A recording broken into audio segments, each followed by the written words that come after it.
भगवान के मिलन में दो चीज बाधा है, अच्छे कर्म और बुरे कर्म। अच्छे कर्म भी भगवान के मिलन में बाधा है और बुरे कर्म भी भगवान के मिलन में बाधा है। कैसे? लिखा है भागवत जी में, गुण दोष दृश्य दोषा। अच्छे कर्म हम करेंगे तो हमें अच्छे कर्मों के कारण फिर से जन्म लेकर के उन अच्छे कर्मों का फल भोगना पड़ेगा, और हम बुरे कर्म करेंगे तो बुरे कर्मों के कारण हमें फिर से जन्म लेके बुरे कर्मों का फल भोगना पड़ेगा। तो मतलब अच्छे कर्म हो या बुरे कर्म हो, दोनों के कारण हमें फिर से जन्म लेना पड़ेगा। चाहे आप करोड़पति के यहाँ जन्म लेंगे तो पुण्यों का फल लेकर आ रहे हैं, और दो दो रोटी को मोहताज हैं तो आप पापों का फल लेकर आ रहे हैं। तो दोनों ही बंधन का कारण है, पुण्य भी और पाप भी। अब क्या करें कि पुण्य और पाप से हम बच जाएं? हमें पापों से बचना है ऐसा नहीं है, हमें पुण्य से भी बचना है। अब आप कहेंगे महाराज ये तो नई बात आप बता रहे हैं, पुण्यों से सब तो कहते हैं पुण्य करो। हाँ, हम पुण्य करने का मना नहीं कर रहे हैं, बात पूरी समझेंगे तो समझ में आएगी। हम पुण्य करने का मना नहीं कर रहे हैं, प्यासे को पानी पिलाओ, भूखे को भोजन कराओ, गरीब बेटी का विवाह कराओ, सबको सहयोग करो, सबकी सेवा, ये पुण्य करना है। परंतु पाप और पुण्य से बचना भी है। कैसे? यदि आपने ज्यादा पुण्य किया तो पुण्य का फल लेकर के फिर आपको अगले जन्म में आना पड़ेगा, और जब आप अगले जन्म में आएंगे तो उस जन्म में फिर पाप कर लिया आपने, चलो अभी तो अच्छी बुद्धि है आपकी, अगले जन्म में पाप कर लिया, फिर यही तो 84 का चक्कर छूटता नहीं है। अब अपन लोग ना समझदारी से एक काम कर लें। करोगे हमारे साथ एक काम? ध्यान देंगे हमारी बात पर? कर लें तो ध्यान से सुनो। आज हमें एक काम करना है छोटा सा, कि हमें अपने सारे पुण्य और सारे पाप एक पोटरी में बांधना है और चरणों में ले जाके भगवान के रख देना है। भगवान से बस इतना कह दो कि हे प्रभु, मेरे सारे पुण्य और मेरे सारे पाप, हे नाथ, जो भी मैंने किया है सब कुछ मैं आपके श्री चरणों में समर्पित करती हूं या करता हूं। और यहां तक कि पाप पुण्य नहीं, जो व्यक्ति अपने आप को भगवान के चरणों में समर्पित कर देता है, फिर उसके पाप पुण्य भगवान सब समाप्त करके उसे मोक्ष का अधिकारी बना देते हैं, जो भगवान के हवाले अपने आप को कर देता है। तो करना आपको ये है, पुण्य तो करना है, अच्छे काम करो, पर अच्छे काम करने का जो अभिमान है कि मैंने किया, इस अभिमान से बचना। मैंने कुछ किया, इस एटीट्यूड से बचना। किससे बचना है मेरी मां? इस अभिमान से कि मैंने कुछ किया। यदि आप, कई लोग पुण्य करके पुण्य का अभिमान करने लग जाते, मैंने तो इतना किया। जैसे आप लोगों का एक सवाल है, मैं तो सबके साथ अच्छा करती हूं, मेरे साथ तो बुरा हो जाता है। मैं सबके साथ अच्छा करती हूं, मेरे साथ, इसका मतलब क्या है? इसका मतलब यह है कि आपने जिस सबके साथ अच्छा किया, मतलब आपने पुण्य किया, पुण्य करने के बाद पुण्य को भूल जाना पड़ता है। पुण्य करने के बाद, अच्छे काम करने के बाद, उस अच्छे काम को भगवान के हवाले, हे प्रभु ये सारे अच्छे कार्य मैंने जो भी किया, अच्छा बुरा पुण्य किया, आपके चरणों में प्रभु मैं अपने सहित समर्पित करता हूं अपने आप को। जब आप समर्पित कर देंगे तो फिर आप इस अभिमान से बच जाएंगे कि मैंने तेरे साथ अच्छा किया। मैं किसी के साथ अच्छा नहीं करता मेरी माँ, भगवान जिसके साथ अच्छा कराना चाहते हैं उसके साथ अच्छा कराने की बुद्धि विवेक दे देते हैं, स्वच्छा हो जाता है। वरना मैं कौन हूं करने वाला? ना मैं अच्छा करने वाला हूं, ना मैं बुरा करने वाला हूं। भगवान जैसा मुझसे कराते हैं मैं कर लेता हूं। आपने एटीएम मशीन देखी होगी, सब नहीं देखी?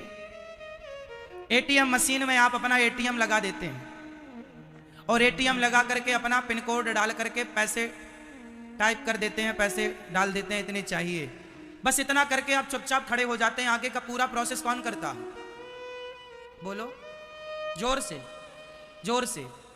मशीन आपके खाते में इतना है कि नहीं, तुरंत वो चेक भी कर लेती है, उतना गिनकर कैश दे भी देती है, और आपके खाते में उतना माइनस करके आपको पर्ची भी पकड़ा देती है, हाथों हाथ तुरंत माइनस कर दिया आपके खाते से। बोलो हाँ या ना? आपको सिर्फ दो काम करने हैं, एटीएम लगाना है, पिन कोड डालना है, पैसे टाइप करना है। बाकी सारा प्रोसेस कौन करता है? उसी तरह हम सब एटीएम मशीन है, हम सब एटीएम मशीन है। इस एटीएम मशीन में आप अपने मन से ये टाइप करते हैं किसके साथ अच्छा करना है, किसके साथ बुरा करना है। टाइप हो गया, आप चल पड़े। उसके बाद तो जो परमात्मा तुम्हारे भीतर बैठे हैं वो सारा हिसाब किताब एटीएम मशीन जैसा खुद अपना काम करती है। हमारे भीतर बैठे हुए परमात्मा हमारे कर्मों की रोज फाइल तैयार करते हैं, रोज अच्छे कर्मों की बुरे कर्मों की फाइल तैयार करके, और हमसे वही कराते हैं जो इनकी मर्जी होती है। इसलिए भगवान से रोज ये कहा करो कि हे प्रभु हमसे वही कराओ जो अच्छा हो, बुरे काम ठाकुर जी हमसे ना हो। अब आप फिर ये सवाल कर देंगे तुरंत, महाराज जी तो फिर हम जो बुरा करते हैं उसके जिम्मेदार हम कैसे हुए? जब सब भगवान ही करा रहे हैं तो भगवान जिम्मेदार हुए? नहीं, एटीएम मशीन सारे काम नहीं करती। पेन आपको टाइप करना पड़ता है, कैश आपको डालना पड़ता है, मतलब पैसे कितने निकालना है, 1000 2000 आपको करना पड़ता, बाकी का काम मशीन करती है। उसी तरह भगवान ये देखते हैं कि आपके मन में क्या चल रहा है, आपने क्या टाइप किया। भारत जी ने मरते समय मृग टाइप कर लिया। भारत जी ने मरते समय क्या टाइप कर लिया?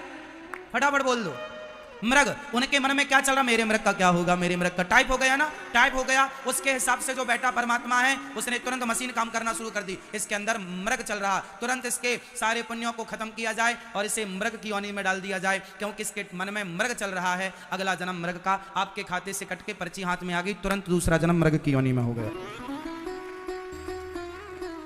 अंत यामति सागति। अब आप ये कहेंगे महाराज जी फिर, इसलिए अच्छे विचार रखो, अच्छे काम करो। तुम, भगवान किसी से नहीं कहते तुम दारू पियो, भगवान किसी से नहीं कहते तुम गांजा पियो, भगवान किसी से नहीं कहते तुम किसी की बहन बेटी को छेड़ो। तुम्हारे अपने अंदर अक्ल है, समझ है, सही गलत का ज्ञान है, आपको पता है कि क्या सही है क्या गलत है, फिर भी आप गलत करें तो वो गलत ही टाइप हो रहा है ना। भाई आपने निकालना है 2000 रुपए और एक शून्य धोखे से ज्यादा लग गया तो 20,000 निकल आएगा? बोल दो हाँ। गलती आपने की तो मशीन सुधार नहीं करेगी, मशीन तो उतना ही देगी जितना आपने भले धोखे से 0 दब गया। बोलो हाँ। कई बार आप 50,000 रुपए भेज रहे होते हैं, शून्य यहां वहां हो जाने से 5 लाख हो जाता है। बोलो हाँ। फिर गलती तुम्हारी है तो भोगना तुम्हें खाते से तुम्हारी कटेंगे। खाता ये नहीं कहेगा गलती होगी, वही हो गई तुमने किया है, चलो। तो जो तुम सोचते हो अच्छा बुरा वो सब टाइप हो रहा। सोचो क्यों? शराब पी रहे हो तुम तो दंड तुम्हें मिलेगा, भगवान ने थोड़ी कहा कि तुम पियो। तुम क्यों टाइप कर रहे हो गलत? भगवान तो हिसाब किताब करेंगे। इसलिए जो भी हमने किया है अब से अच्छा करो, और जो हो रहा है भगवान की मर्जी मानकर प्रसन्न रहो, और जो हो रहा है उसे ठाकुर जी की मर्जी मानो, अपने आप को समर्पित कर दो। आज से आप किसके? आज से आप भगवान के सौंप दो। तुम्हें सौंपता हूं अमानत तुम्हारी। भगवान जी को सौंप दो, समर्पित। हे प्रभु अब हम आपके। हम किसके? हम आपके। सौंप दो। जो भगवान के चरणों में अपने आप को समर्पित कर देता है, सौंप देता है, वो भगवान का हो जाता है। फिर जब भगवान का हो गया, एक बात बताओ, एक लड़की से आपका विवाह हो गया, एक लड़के से आपका विवाह हो गया, शादी हो गई। शादी के बाद पता चला कि इसके शरीर में ये बीमारी है। अब शादी के बाद जब पता चला कि लड़की में ये बीमारी है, लड़के में ये बीमारी है, तो बताओ वो बीमारी अब किसकी है? अब आपकी है। अब उसके सुख में आपका सुख है और उसके दुख में आपका दुख है। लड़की के पास पैसा है, शादी हो गई तो वो पैसा किसका हो गया? उसके पति का। और पति बहुत बड़ा आदमी है, लड़का जिससे विवाह हुआ, शादी हो गई तो उसका पूरा आपका। भाई शादी के बाद पत्नी का सब पति का हो जाता है और पति का सब पत्नी का हो जाता है। सुख भी हो जाता है और दुख भी हो जाता है, बीमारियां भी हो जाती हैं। अब पति को कोई बीमारी है तो उस बीमारी के साथ ही तुम्हें अब जिंदगी गुजारनी पड़ेगी। हाँ या ना? बोलो हाँ। जैसे पति का कष्ट पत्नी का माना जाएगा, पत्नी का कष्ट पति का माना जाएगा। जब भक्त समर्पित कर देता है अपने आप को तो भक्त का कष्ट भगवान का हो जाता है। हम तो खत्म, उस पाप और पुण्य के जंजाल से बाहर आ गए। पाप पुण्य के बंधन से बचना है तो एक ही उपाय है, समर्पण। क्या है? जोर से, समर्पण। गोपियां पहुंची भगवान के पास। जब पहुंची तो भगवान ने कहा, स्वागतम वो महाभागा प्रियम किम करवाणि वा ब्रजस्यानामयं कच्चिद ब्रूतागमन कारणम। भगवान ने कहा, स्वागतम वो महाभागा, आओ देवी, आओ आओ, स्वागत, आपका बहुत स्वागत है। ये बताओ यहां क्यों आई हो? यहां आने का उद्देश्य क्या है?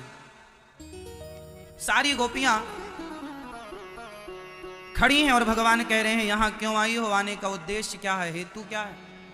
आओ, आ गई हो तो मां तेरा पितरा पुत्र भ्रातरः पतयश्च वः। अपनी माँ, पिता, पुत्र, परिवार, पति, तुमने सबको छोड़ दिया। भगवान ने कहा, देवी वो अपने अपने घर जाओ, जाओ, जाओ।